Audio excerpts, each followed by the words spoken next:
Terima kasih Mas Raffi. Sama-sama Bapak. Oke,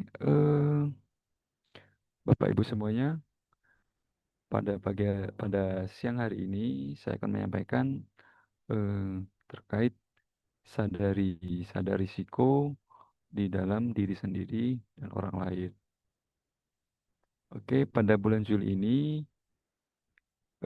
kita akan melakukan sosialisasi tentang perspektif baru terhadap sadar risiko untuk kinerja yang unggul. Untuk kinerja yang unggul. Oke, izinkan saya untuk share screen.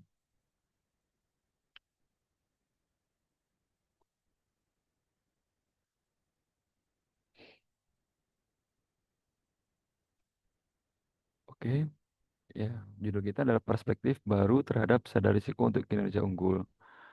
Risiko versus kinerja unggul, yaitu manajemen risiko yang efektif untuk menjadi fondasi tercapainya kinerja unggul secara konsisten. Pencapaian standar kinerja yang tinggi dan konsisten dalam aspek operasional maupun non-operasional diukur melalui kriteria penilaian kinerja unggul atau KPKU yang mencakup pemimpinan strategi, pelanggan, analisis, dan manajemen pengetahuan tenaga kerja, operasional, dan serta hasil. Ada 5 variabel pendukungnya, yaitu adalah peningkatan daya saing, perbaikan berkelanjutan, efisiensi dan transparansi, kontribusi ekonomi, dan adaptasi perubahan. Risiko versus kinerja unggul. Risiko adalah ketidakpastian yang berdampak pada sasaran. Ini berdasarkan ISO 31000 tahun 2018 dan ISO 31073 2022. Mungkin Mbak Nadia bisa mengelaborasi apa itu ISO 31073 tahun 2022, Mbak Nadia? Oh, belum. Oke, terima kasih. Ya ini ada ketidakpastian, ada dampak, dan ada sasaran. Dan risiko selalu terkait dengan ketidakpastian, dampak, dan sasaran.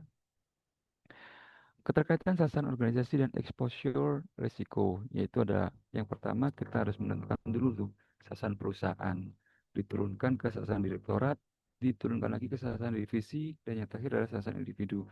Sehingga risiko-risiko itu kita ngambilnya dari yang paling bawah dulu, risiko dari individu. Kita sudah memprofiling risiko-risiko apa terhadap sasaran individu sampai ke risiko perusahaan. Semakin luas dan strategi sasaran, semakin besar dampak risiko yang perlu dikelola. Nah, ini ada arsitektur dan tata kelola manajemen risiko. Ini berdasarkan ISO 31000 2018 dan BW yang baik. Nomor 3 tahun 2023, nomor 2 tahun 2023. Yang pertama, itu adalah prinsip, proses, dan kerangka adalah value creation dan protection. Proses ada scope, konteks, atau kriteria, assessment, treatment, monitoring, dan review, recording, reporting. Lalu kerangka kerja adalah leadership, commitment, integration, design, implementation, evaluation, improvement.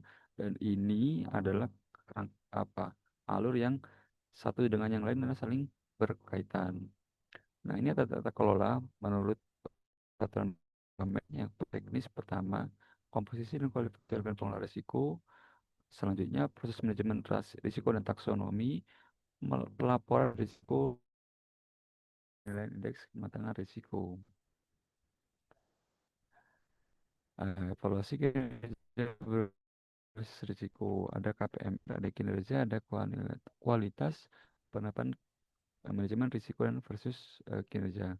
Nah, ini nanti bisa dipelajari lebih lanjut. Apabila ada yang perlu ditanyakan, bisa ditanyakan kepada saya. Pengelolaan risiko untuk kinerja unggul ada 5 pilar. Yang pertama risk-based budgeting, yang kedua ada risiko terintegrasi, ada cost leadership dan dan yang terakhir mindset atau budaya risiko. Nah, yang paling penting adalah mindset atau budaya risiko, yaitu membangun kesadaran terhadap risiko di setiap level. Ingat, kelima pilar ini saling terhubung untuk mendorong kinerja unggul yang berkelanjutan. Budgeting itu ada penetapan risiko, strategi risiko, ada penetapan rencana sasaran, identifikasi, mengkuantifikasi